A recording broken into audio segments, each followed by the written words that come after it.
In a world where tens of thousands of indie games are released each year, indie devs cry out to be heard, to be seen. And it's up to two brothers to get to know them. Super Interview.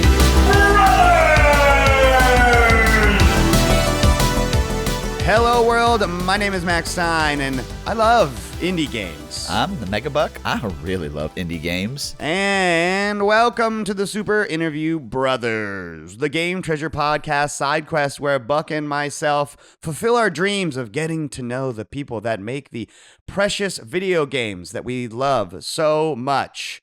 Today, we have an absolute masochist in the studio with us. We have the creator of several games, but the one we're going to talk about the most today is called The Butler. We have in the studio with us Tony Shoulders Russo. Tony, say hello. Tony Shoulders. How's everybody doing? I'm Tony Shoulders, and thank you for having me on. I'm excited to talk about the game.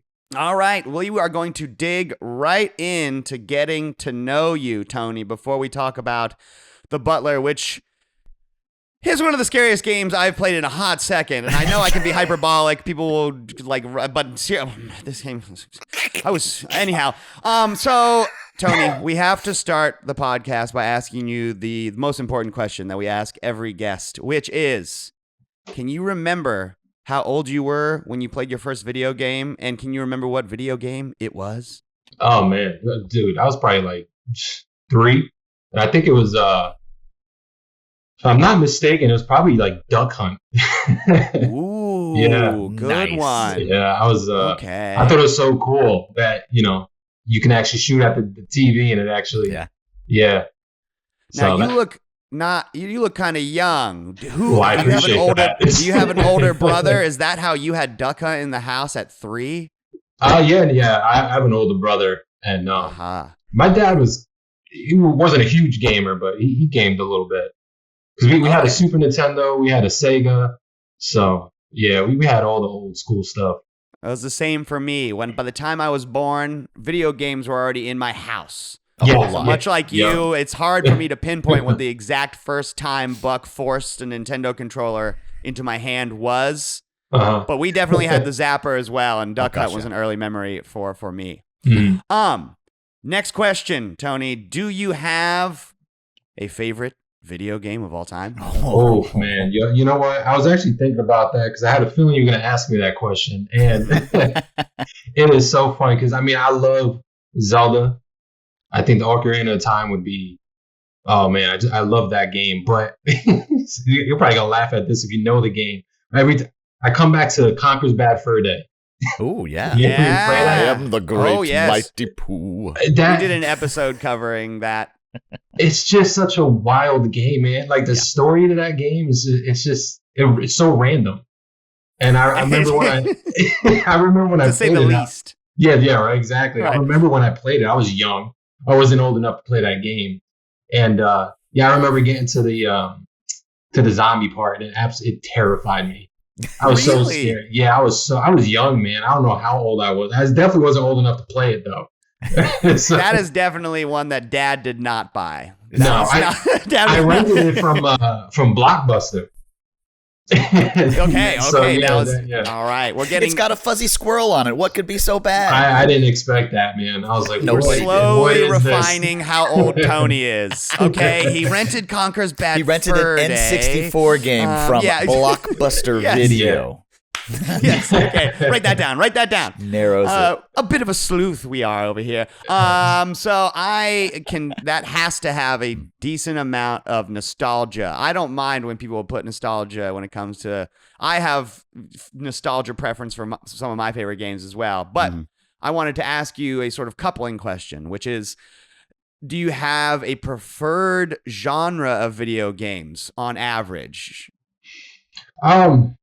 Well, as I got older, when it comes, everything's changed. Everything's online now. Oh, yeah. So as I got older, I got really into like FPS games, like competitive. Okay. Yeah. So I play a lot of when my internet's not acting up.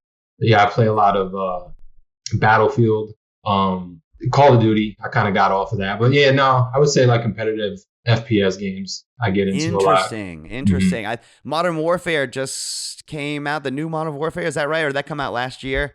Might have been last year. I know it just got on Game every Pass 9 months. What? like a couple days ago. The new Modern Warfare remake. Is that what you've been playing lately, or because that's my next question? What have you been playing lately when you're not promoting the game that you just made? Well, honestly, I haven't really been playing online just because my internet. I don't know what's going on with it, but I've been playing a lot of Civilization 5. Strategy game. Wow. Yeah. Okay. He runs the gamut. Wow. I like He's this. over here. He's over there. I like He that. made the. So, I like that. I like that. It keeps my brain fresh. You know, I gotta actually think a little bit to play that. So Yeah. Who's your favorite leader in Civ? Oh man, it's a good question. Yeah. I've been Germany has been pretty crazy. Yeah, it's pretty. Can't OP. go wrong. Yeah. Can't go wrong. It's With pretty the placement. OP, man. Yeah. Yeah. The placement's primo. Very nice. So moving on to your history as a game creator. You're a solo dev, correct? Yes.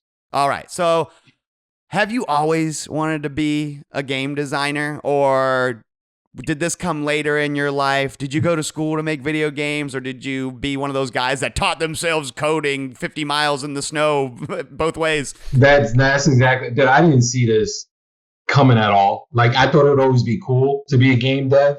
I didn't even know that you can develop a game on your personal PC. Had no idea. I thought you needed like crazy machinery. The clues are coming out further of Tony's age. Because only us to the 80s and 90s kids supercomputer called them a room. personal This PC. room-sized computer helped us make Zelda. So vacuum tubes. That's so yeah, amazing. right. But yeah, man, it just kind of came out of nowhere. So I remember when Unreal Engine 5 first came out, like what, 7 years ago, so maybe Something more. like this, yeah. And I loaded it up. I looked at it, and I was like, this is not happening. I was like, I'm gonna have to go to school for like 5 years before I can even think about touching this. So I never touched it. And then it was back in 2024 when my first game came out. Whatever reason, I went on YouTube. I looked up a tutorial, and I started following this tutorial. Got to the end of it, had a character, had footsteps, had a flashlight.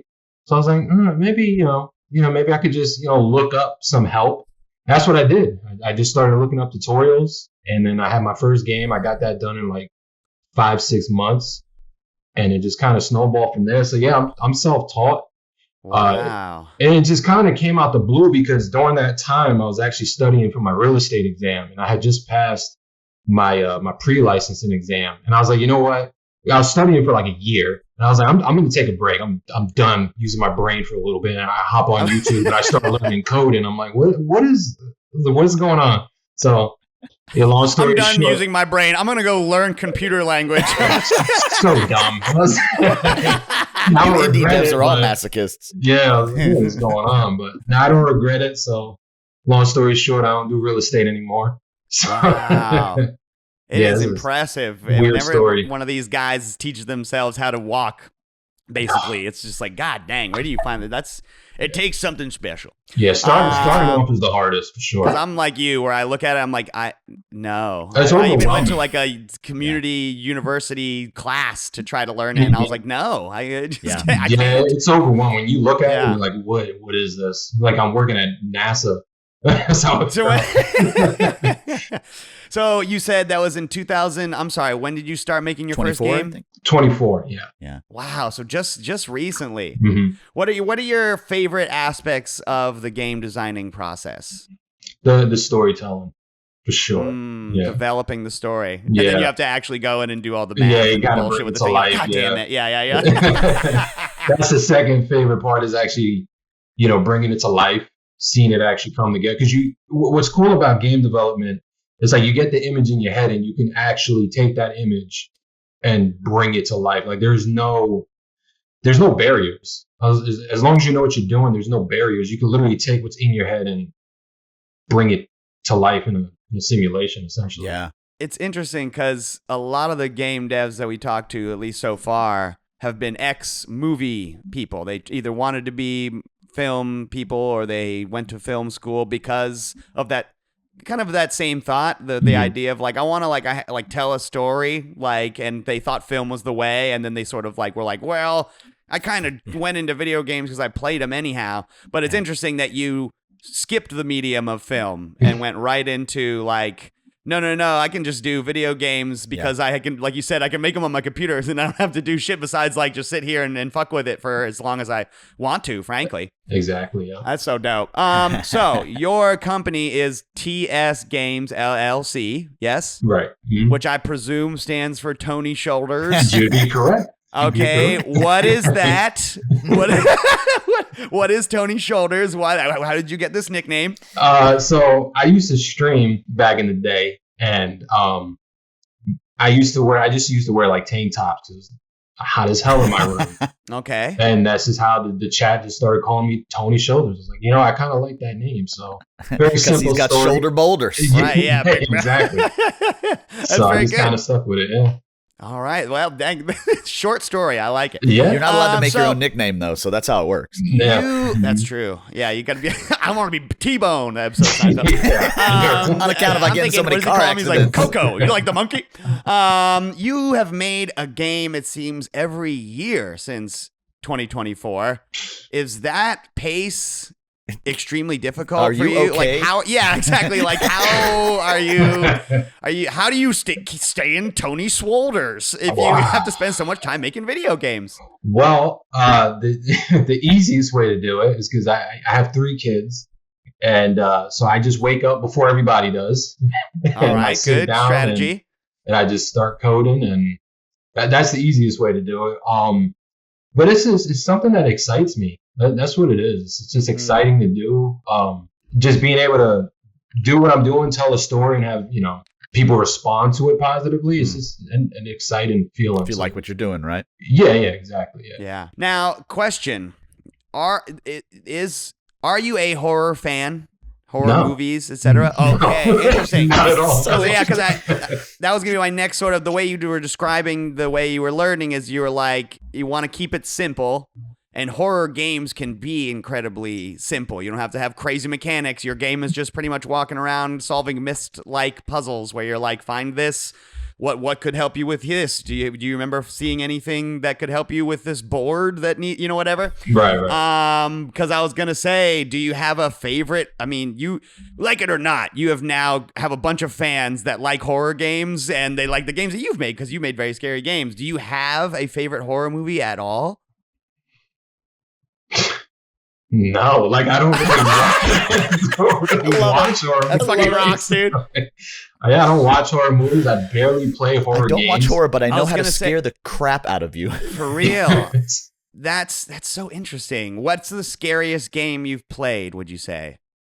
I hope it's Conker's Bad Fur Day. As a kid, yeah. Yeah, right. Man, the scariest game that I played, that's a good question. Like I played a few scary games, but I guess Visage or Visage or whatever it's called. Yes. Okay. Yeah. However you pronounce it. Yeah. Mm-hmm. Yeah. That's also like kind of like a walking puzzle sim situation. Yeah, that one's difficult though. That one's hard. You got to kind of click on everything until you find something. Yeah. That's how I equate some of these too, is like the old school PC point and click, the Monkey Island and those kinds of games where Phantasmagoria to be a scary one there. You have to look around for the items and which one do I need next. And something else doesn't happen until you do A and B, and then C reveals itself as an option. That's true.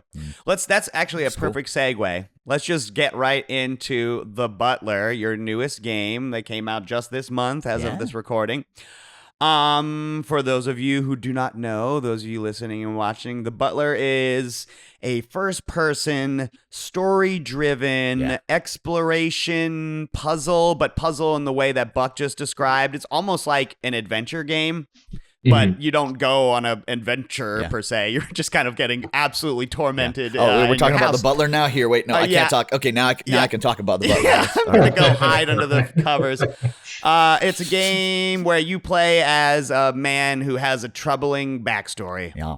I don't want to spoil too much of it because I feel like it's kind of like the core of the game. So if you were curious, I am going to do my best to talk about this game without spoiling what happens because that would That would cool. fuck with Tony's purse, because then you might not want to buy it. You want to find out, you got to go spend money. All right, so my first note here is that the Butler is fucking terrifying, and I think it is by far the scariest game that we have played on the Super Interview Brothers so far. Yeah. And it might be the scariest game that I have played this year. Resident Evil 9 just came out, and I was like, that's the scariest game I've played this year. But God damn. I literally would put this on the same level as the beginning part of Requiem, where they're being chased by the giant monster. But then if you never got to be Leon, you just had to be her the whole time. Just fight back. You never got a big gun to shoot at it. In a game where I know that you're not even going to make me do something to like save myself, I'm still like, I'm going to die. Like, I'm just like, I'm going to fucking die. I was sweating. Tears were running down my eyes like uncontrollably because I was playing with the headphones in the dark. Nope. At one point, in the dark? That's the perfect way to play. What are you, man. nuts? At one point, my fiance tried to open the door behind me into my office to try to come and scare me, and I saw the light and the thing, and I turned around. I was like, "Do not do that! Were you I will recording it? shit myself." Right. No, I didn't. Man. No, because the recording would have just been like 10 minutes. I played for an hour. I didn't get all the way through, unfortunately, but it would be like 10 minutes of me playing and then 20 minutes of me just like Working up the courage. yeah, fucking play this game. Working up the courage to walk down the dark scary, hallway. dude. I'm not even playing. I couldn't even put the headphones on. I saw the little message that said best with headphones. I said, "Oh, I'm sure that's correct." Nope. I ended up having to play the game like when you're a kid and you use the bathroom at night and then you got to turn off the bathroom light and then you sprint to your room before the monsters get you or whatever. I just ended up, I knew where I'd be like, go to your office, and I'd be like, just sprint at full speed. Be like, just if something's gonna scare me, you're gonna have to scare me while I'm running. Just give Tony another idea. That's true. Yeah, that's true, man. I think that the thing that makes this game the scariest is the sound design. Because goddamn, I guess, Buck, you didn't experience this, but when you have headphones on, holy shit, stuff is whispering in your ear and things. When something breaks behind you and you have headphones on, it's just like, and you're like, I seriously cannot do this. Me and Buck were talking about, there's a scene in a bedroom once you get past the first little area that was the moment where I did that, where I had to take my headphones off and I was just like, that was fucked up, Tony. Yeah. When I write these stories and I get to points like that, I'm like, dude, do I really want to do that? But it's like, going to there's dark a places. warning at the beginning of this game that says, like, just so you know, I'm going to be covering some dark stuff, and he is not lying. Yeah. And he emailed us before we started playing this and was like, you should make sure you get to a decent part because my games are kind of known for their story. And I was like, we'll see about that, Mr. Jump Scare. But he's right. This game's got a very good story that pulls you along through the, like, why you're having to go from place to place to place. And it's one of those things where, yes, jump scares, but also the idea of what's going on is unsettling to a degree where you're just sort of always, like, not comfortable while you're playing. You're just like, this is so much. It's just one of those stories where I think I said this to you in the email where it sounds like a familiar story, without spoiling it. It sounds familiar, but the longer you play it, you start unraveling the truth, and you're like, yeah, this is not. You're like, I don't know. Yeah, I don't know what's actually going on here. Yeah. Yes, but now I'm torn. Sorry, I was going to ask you. Did you ever think to yourself while making this, is this too scary to play? To be honest, I don't know. Like, I was like, is it even scary? You know what I mean? Because I'm the only one playing it. Yeah, it's like, I have ideas. I was like, is it gonna be effective? It's hard to tell, to be honest. Because I don't any like guinea pigs that you were like, hey, try this real quick. Not in development. I usually you don't make your children play, do you? Oh, you don't make your they don't watch anything horror, anything that No, we don't do that. But it's just the only time I really have people play it is after development. I'll send it to my cousin and he'll play it, and just based on his reaction, I'm like, yeah, that's good. That's good stuff. Because by the 50th time you've seen the same scare, you're not scared by it anymore. Yeah, That's what I'd imagine, right? Yeah, there's very few times when I'm in the development of the game and I forget I play something, and my heart, man, it drops out of my butt. That would be the worst. Dude, it sucks, dude. That would be doubly scary. Yeah, because then it's like, did God put that there? Yeah, no, that was me yesterday. I forgot. I'm like, yo, I was like, this is how people feel. Yes, That's so funny. Brutal. I forgot I put that there. You're very good at the double clutch scare is what I was calling it to Buck, where you like, I don't know, I wanted to, like, this is a sort of abstract question, but like, what's your thought process? Where'd you get this technique to know where scares should go? Just kind of like, where would I think I would get scared, and where would I least expect to type? It's hard to explain. I really don't know. It's just I guess I get a feeling like this might be too obvious, or they definitely won't expect this, but it's got to kind of make sense in a way, you know. But yeah, I guess just what's the word I'm looking for? Intuition, maybe? Is that the right word? Right. Yeah. It must be some sort of sense of knowing what the average person might do. There's a I don't think this is spoiled. There's like a scene in a library where there's like a dummy in a sheet when you're walking one direction, and then when I'm walking back and it's in another spot, and it's placed very excellently to where you're gonna you have notice this flashlight that's limiting your view, but when you scan around even slightly up, you catch a drain, and you're like, if that is the fucking thing that was over here that is missing now, and then you peer up, and it's just like, God damn it. And then you take you take 3 steps forward, and then something whispers in your ear, and it's just like, oh, it's a double clutch scare where you think it's this thing, which was already scary, but then no, actually Tony had another one in the bag for you. Like, you'll wait till, if there's a fucking set of stairs around a corner, you'll wait till I'm on the first step. I'm thinking it's going to be right when I get to the stairs or something, but you'll give me that extra little like juke move, and I'll be like, fuck, goddamn it, I thought I was safe. I dead ass thought I was when you're gonna bracing be safe. yourself for a scare because you know it's coming, and then the timing is off and it scares you worse. That's what it is. Yeah. The timing of your thing is like some jazz shit where like it's going on. Good. That's a good way to on put it. at 4/4, and then suddenly just there's like a tempo change, and you're like, oh god damn it! It was just like all that did was like a zombie fell out, or not a zombie, something fell out of a closet, but it was just, it fucked me up so bad. Oh, you got decently far then. Yeah, I got all the way to the basement, and I was telling Buck that I know, no spoilers, but it's just like there's a mechanic that gets added in the basement where I was just like, I can't do this. I was like, I seriously, I had the time, but I was like, Tony, I was sweating.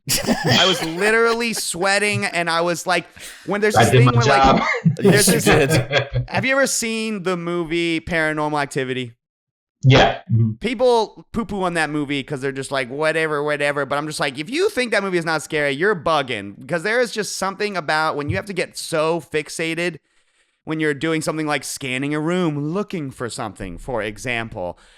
It just, my eyes uncontrollably, because I obviously need to see what's going on in the video game, but my body is like doing everything it can to be like, look away. And I'm just like, trying to play. I can't look away. It's just like, my goodness.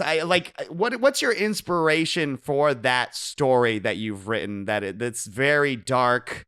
A story about loss, and I don't want to spoil it, but do you have some inspirations that you can rattle off?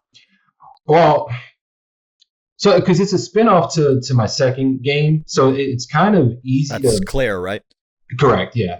So it's kind of easy to build off of that, and to be honest, like, it's really hard to explain how the stories come together. Like, I started thinking of a character from Claire that I can kind of build a story around, and then it's just constantly asking myself, okay, the what, why, and how, and I'll go down the list of why you here, how did all this happen, and I just run through ideas constantly, whether I'm in the shower or I'm driving, and with my thoughts.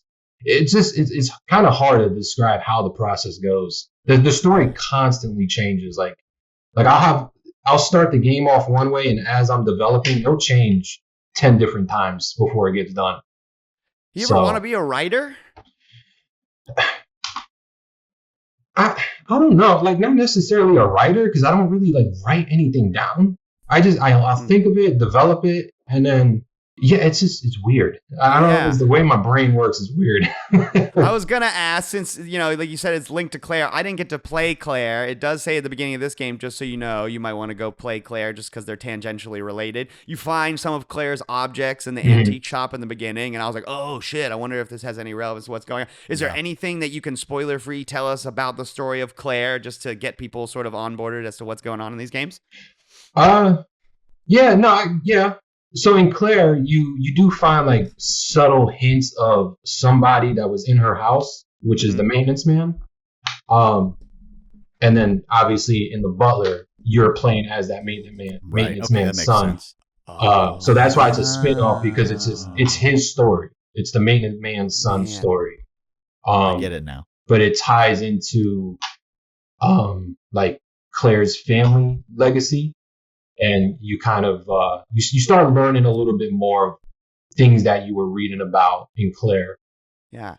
So, it's very world building. It reminds me of the Insidious movies. They do that same sort of thing where like they'll take like, you remember the nun that this character tangentially commented on in this other movie? Well, now we're just making a movie called The Nun, and it's all about the nun character, and then like and then this guy's cousin and whatever. Yeah. This all makes sense now because I watch a lot of horror movies, but I won't watch Insidious and The Nun.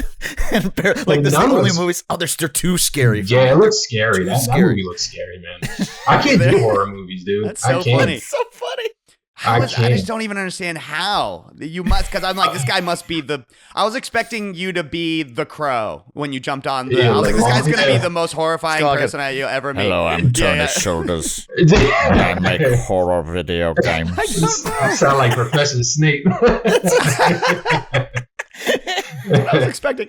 I don't know, but what I was gonna ask next is solo development seems hard. Like I asked you if you wanted to be a writer because I thought to myself, the writing quality combined with the scares that are generated via basically atmosphere. I was like, I feel like this is something you could just like take to Konami and be like, I want to help make the next Silent Hill game. Like, can I, you know what I mean? Like, you ever think about that, doing that? Yeah, it's a good question, but it's like, it'd be hard because I would want, full control over it. Because it's like, okay. Because I know my storytelling is good. I mean that in the most humble way possible. Sure. And your fans agree. Yeah, and I hate saying it. Like I don't want to say like, oh, I write. But your fans, that's the biggest accolade they give you more than anything else. It's like, this story drew me in. Yeah, but by the time you get to the end of the game, your mind is blown. It kind of sits with you it sits with me. When I wrote the ending to the game, I was like, damn, I'll never get there, Tony. I'm so sorry. I'll never get there. It's too fucking scary, bro. It's too fucking scary, dude. It is too scary, man. Yeah, continue. Sorry. No, it's all good. Yeah, it'd be tough. It'd be tough giving people like control because I don't know. I'm so used to working solo. So did you ever make any other art before this? I mean, I've always been, I probably get it from my mother, but I've always done something where I was telling stories. Like when I was in elementary, I used to do comic books. I used to pass those around. Sense. Yeah, I used to pass those around. But that was about it. Like I kind of messed around with music for a little bit, but I've always did something creative, something that I need that outlet. So. Yeah, not everybody has the touch, you know what I mean? Right. To be able to like know what's like, this feels good versus like, this is fine. She's like, well, no, like we want to art, it sounds like you want to be an auteur type deal. You're like, I want to be in control of what's going on. I don't want to just like have Konami tell me that's what it is. What to write or whatever. Yeah. Yeah, the whole point of, doing this is so I could essentially. Expression. Yeah, exactly. Like I have no problem with people bouncing ideas off, but when they're trying to take the story into a whole different direction, it's like, it's not really what my gut was telling me, Well, with the story being so good, I mean, you've made 3 horror games so far, like you said, but you don't fuck with horror.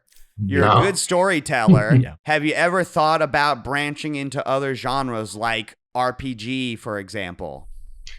Yeah, I mean, I'm not opposed to it. Like, I would love to try to like branch out. It's just because my whole thing is storytelling, and I just feel like, man, with a horror game, it's like the stories you can tell because you could take them in such crazy directions, and it'll still make sense. And You get know away what I with it. mean? Yes, I Yeah. do. So, Yeah. I think that's my biggest hurdle right now. Is like, how can I take my storytelling and apply it to a different type of game? Right. So, The only other genre that I can think of that has the similar properties is like sci-fi, mhm. where it's just Yeah. like it would allow you to take it in whatever direction I don't know. you You know, wanted he to. mentioned even like Ocarina of Time earlier. When you get action adventure games like Zelda and stuff, there can be some amazing storytelling Like and some not, fantasy, not maybe? necessarily in Yeah. Zelda Yeah. because they Nintendo just streamlines that now. But Sure. indie games and lots of others like that have some really great unexpected exposition in them. Yeah. Mhm. Yeah. Well, my next question and final question would be dovetailing with that is, do you have anything on the horizon? Are you working on anything? This game right just now? came out, Matt. I Come know, on, let but the you man never sleep. know. Yeah, no, the fourth one it's in the works. I'm taking it a lot slowly though. I'm not, kind of doing it here and there. Okay. I need a break. I need a break. Is it going to exist in the same universe? I'm not sure, man. Like every time I start on the next game, I never really know where it's going to take me. Because when I was done with Ethel, I didn't know it was going to be a sequel. And then when I was done with Claire, I was like, I didn't know there was going to be a spinoff. So, Right. I just start on the next one and it kind of just takes me somewhere. So, Okay, but Tony Shoulders fans know that there's another one coming. yes, Give him absolutely. time. He needs Mhm. to sleep. I do. Buck, do you have any questions or comments for Tony that, or questions or comments about the Butler? Well, while trying to gauge Tony's age and trying to figure out if Tony plays or watches any horror movies, I had written down the question: the opening when you get past the workshop to the estate, is that opening mansion Resident Evil or Mansion of Hidden Souls? That's a good question. With the staircase that splits, or just spooky mansion? It's a spooky mansion. I know it looks very similar to the Spencer mansion, but yeah, it was just. Well, there was a game before Resident Evil for the Sega CD and 3DO and some others called Mansion of Hidden Souls. And it was like one of the first real horror games that had that split staircase. And it was a point and click style. I mean, it was a similar style to what you do. It was a first person view. You literally just walked in the four directions and there was exposition through the characters, these butterflies in the game. You would probably enjoy it a lot. You'd see a lot of similarities in you. It's a little old. It's a little dated, but it's got some of this. It's very similar vibes with not nearly as terrifying, but Not nearly as terrifying, I guarantee it. when I first played it as like a 12-year-old kid, it was pretty darn terrifying. No, That's yeah, true. Yeah. Almost as scary as Conker's Bad Fur Day. All So right. I was like 8. Okay. It's just so funny. It is funny. That is all the questions I have for you today, Tony. Listen, viewer and listeners out there, go check out all of Tony's games. You wishlist them, purchase them. It's TSGAMES LLC. Besides that, though, Tony, where else can people follow you, patronize you? Do you have a Discord, anything like that? Yeah, I have a Discord. I have an X account. I'm on YouTube, TikTok. I think the easiest place because you got to kind of change the tags because people steal your name and stuff. So I think the easiest place to find me, you just go on Steam. All my links are linked on Steam. You'll find all my socials there. Perfect. Yeah, that's cool. Perfect. Okay, well, that is it for today. Thank you so much, dear listener or watcher. Remember to go check out the other episodes of the Super Interview Brothers. Don't forget that if you subscribe to our Patreon, you can get the episodes 1 week early. Don't forget to go check out the other episodes of the Game Treasure podcast that come out every Friday on Spotify, YouTube, Apple Podcasts, anywhere you can find that. And don't forget to go to retrogametreasure.com if you would like to begin collecting retro video games the easy way. That is all we have for you today, dear listener. Until next time, my name is Max Stein. Video games, schmidio games, everyone. Goodbye.